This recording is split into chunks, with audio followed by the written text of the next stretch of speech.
Chers abonnés de L2A24 TV, amis téléspectateurs, salut.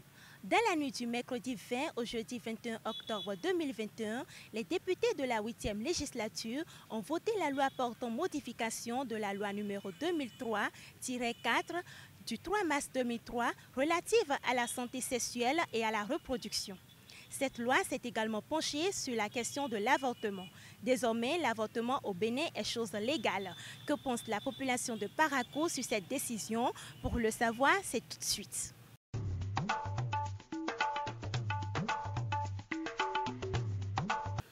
Nous sommes dans un pays qui a une réalité culturelle et que nous aimons trop à faire du copier-coller de tout ce qui se passe chez le blanc. Notre réalité africaine, béninoise, tout ça, ça ne vaut plus rien. Pourquoi aujourd'hui on doit confier, même si la Bible même a été claire, un être humain qui est dans le ventre d'une femme respire déjà. Mais pourquoi confier ce destin à une seule personne ou bien à un groupe de personnes d'en finir? Beaucoup en font clandestinement et il y a assez de conséquences. Donc moi j'aurais préféré que ça soit légal, comme ça les conséquences seront un peu moindres. Pour les filles mineures, l'avantage est que les filles, ça ne va plus les bloquer par rapport à leur scolarisation, et les filles qui sont en apprentissage aussi. Puisque quand elles piquent les grossesses comme ça met fin souvent à la scolarisation ou bien à l'apprentissage, si elles sont dans un atelier d'apprentissage.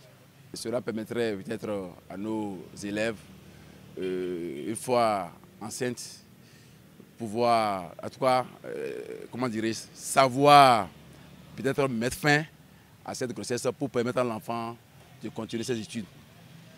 Sinon, entre-temps, ça empêchait les enfants de continuer les études, ce qui devient une entrave pour leur avenir. Donc c'est une très bonne chose, cette décision prise par les députés.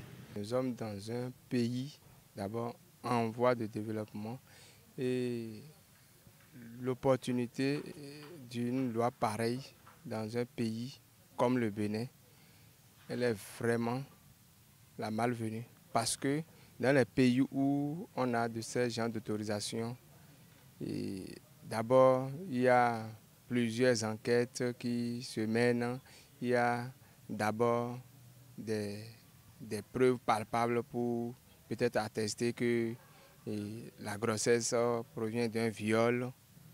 Qu'est-ce qui prouve que ce n'est pas l'enfant qu'on veut avorter là qui viendra peut-être changer un tant soit peu l'avenir du pays, et que pour des raisons qui ne sont pas aussi bien mûries ou qui ne sont pas peut-être bien vérifiées, qu'on en vienne à avorter un enfant. Donc moi je condamne de vive voix le vote de cette loi-là.